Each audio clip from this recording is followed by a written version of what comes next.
told me, hey, I got something fantastic to tell you. He said, I am affiliated with people that speak with the spirits of the dead. How would you like to talk to the spirit of your dead mother? And I was shocked. I was shocked. He said, you wouldn't be afraid of talking to the spirit of your dead mother, would you? Well, I said, I'll tell you what, I would have to give that some thought, because it's something I never thought about before in my life. Heart Research Center presents A Trip into the Supernatural with best-selling author Roger Morneau. While still a young man in the city of Montreal, Roger Morneau became involved in the worship of demons. In this two-part series, Roger gives us a first-hand account of his harrowing brush with the powers of darkness and ultimately his divine rescue. Also joining him are Cyril and Cynthia Grossi, the very couple who first pointed Roger from the darkness to the light. Conducting this exclusive interview are Dan and Karen Houghton of Heart Research Center. Let's now join the Houghtons and Roger Morneau as we together enter part one of A Trip into the Supernatural.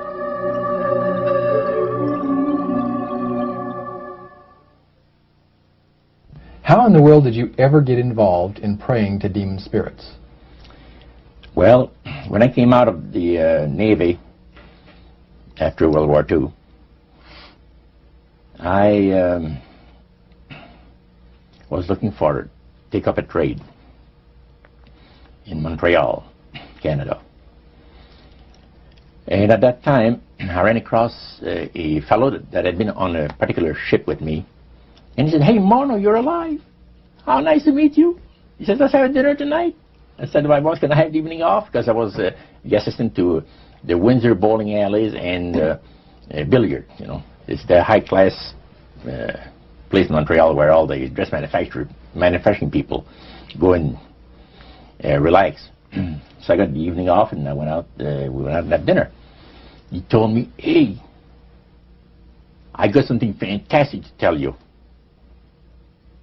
He said, I am affiliated with people that speak with the spirits of the dead. How would you like to talk to the spirit of your dead mother? And I was shocked. I was shocked. He said, you wouldn't be afraid of talking to the spirit of your dead mother, would you? Well, I said, I'll tell you what, I would have to give that some thought, because it's something I never thought about before in my life. Most of us probably haven't. A little afraid of something like that. Well, he says, you know, it's written all over your face. You're afraid of going to a seance. But he says, I know you. You're going to come. And then he started telling me how brave I was when I was aboard ship, you know, different things. He says, you're not the same man. You've changed. You're chicken. That's all I needed to hear. I said, when do we go to a seance? So one Saturday evening, we were in the place. It was the very first time. Very beautiful place. The medium was a lady. She had a gorgeous new home in Montreal. And there were about 20 invited guests there, which I was one of them. And she communicated with the spirits for different people there. And they were telling them what the spirit said. And then there was one lady that had been talking almost continually before the seance started, and she didn't believe in the dead appearing and all of this and all that. And she said, well, I would have to see my dead sister, she says, to believe it. So while the seance was going, one man said, I would like to talk to my friend that died 6 months ago, but I don't want him to appear. Just want to talk to him. Because he says, I don't trust you talking to my friend for me. So the medium says, let me inquire of the spirit. Yeah, the spirit will talk with you.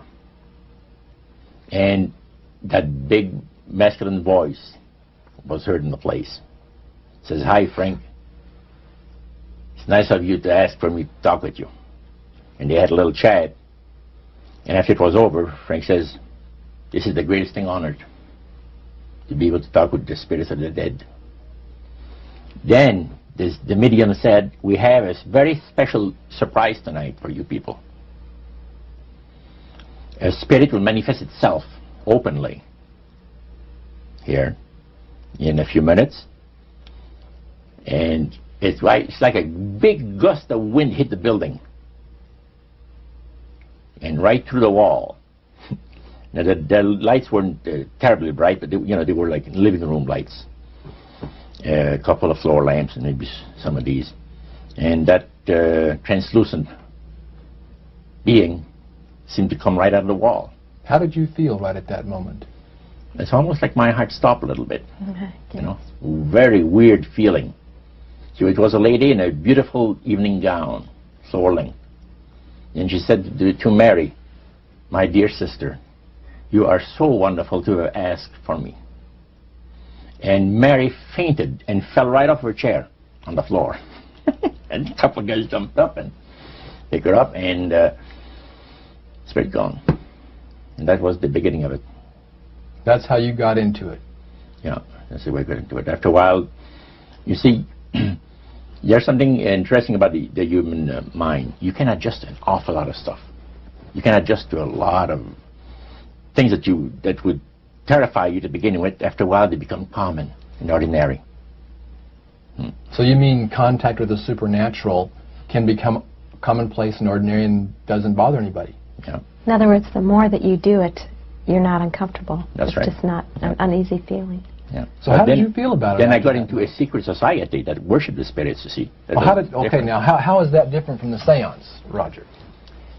It happens that the seance are not involving in any ways.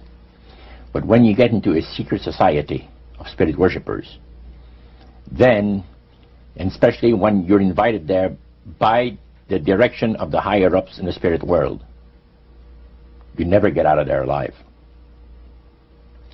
And this is exactly what my friend and I were up against. We didn't know anything about it. And there was a very, very popular big band leader. Jazz musician? Band, yeah. Very famous. He played a lot in Montreal, Canada, Vancouver, the big cities. And one night we went to one of these seances, and he was with his wife.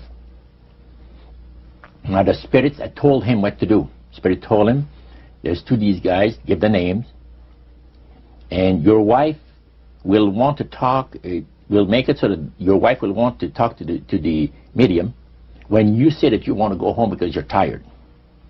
As soon as you see that these guys are starting to want to leave, then leave with them at the same time. And as you get outdoors, you ask them if they're driving. They'll say, no, they're going to take the tramway a couple blocks away.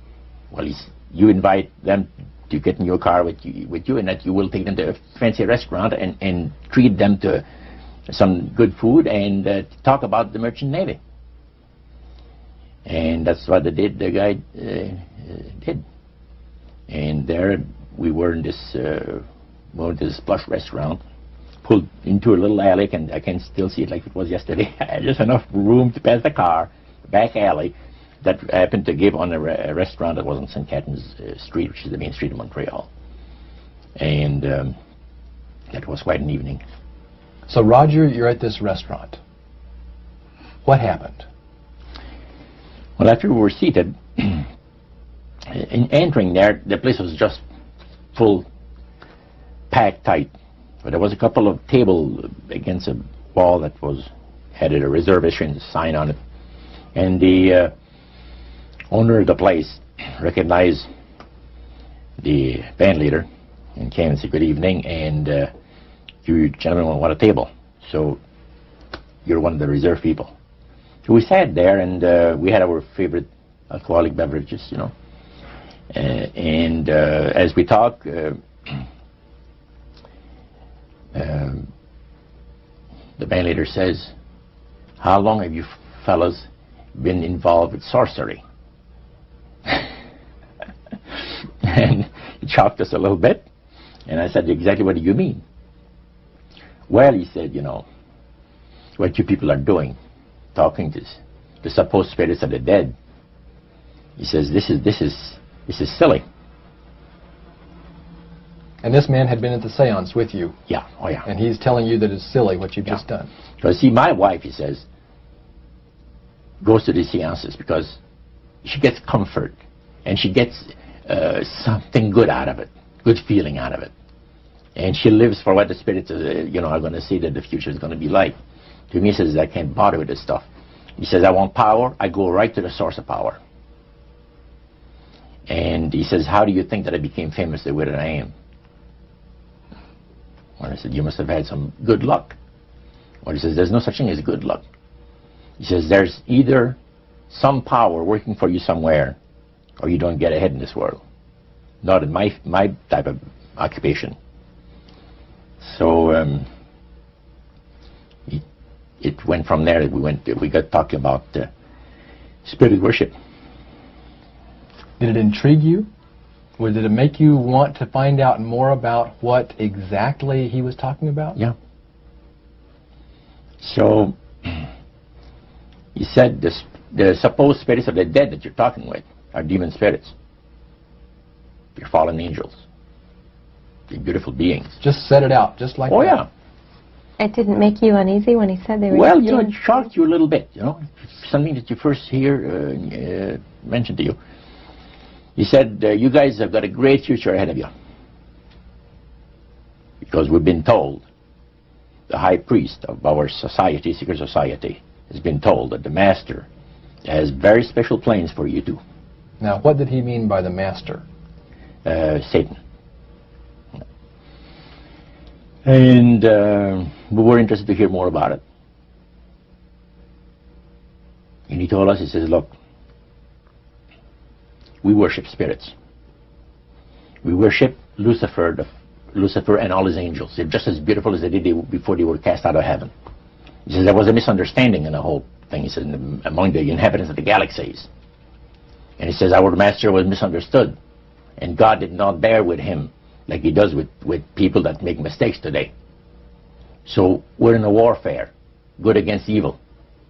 And we happen to be the evil ones, but we're not that bad. He says, I look at this business between the forces of good and evil. He says, you believe in one person believes in God, and everyone believes in Lucifer.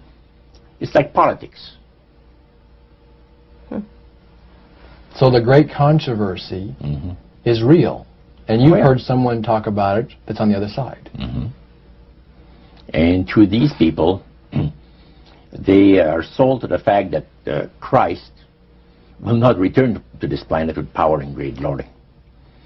He's going to abdicate all claims to the planet, because the high priest once said that Christ will abdicate all claim to the planet because he knows that it is lawfully and rightfully Satan's. And at that time he says, Lucifer, you mentioned Lucifer a lot of times, but he mentions Satan also. He says, the master, usually they like to talk about the master. The master will resurrect his people from the graves. Now, George is telling you all this, or the high priest? George. Okay, when the evening wound down, and you're putting a cap on all that, you guys had consumed some alcohol. Yeah. And did you feel like that there was kind of a one-shot deal? You didn't know if it ever happened again? What happened after that? He said, no. I said, listen, guys. He said, I like to have you, he says, meet some of our people. But about next week, Wednesday evening, I'll pick you up at your place, and you're invited to one of our services. Services? Like a church service? Yeah, something similar like that. It's a testimonial to the spirits, well, how the spirits have blessed your life. So, when we left there, I said to myself, this guy is half drunk. I'm not going to hear from him again, But it was true. Wednesday night came, he was there with his big Lincoln, step in, and we went to one of the most beautiful area of Montreal. And the place was a mansion. Now, a mansion is usually very large. We call this a small mansion. It was beautiful. Most beautiful place. Yeah. Roger, you're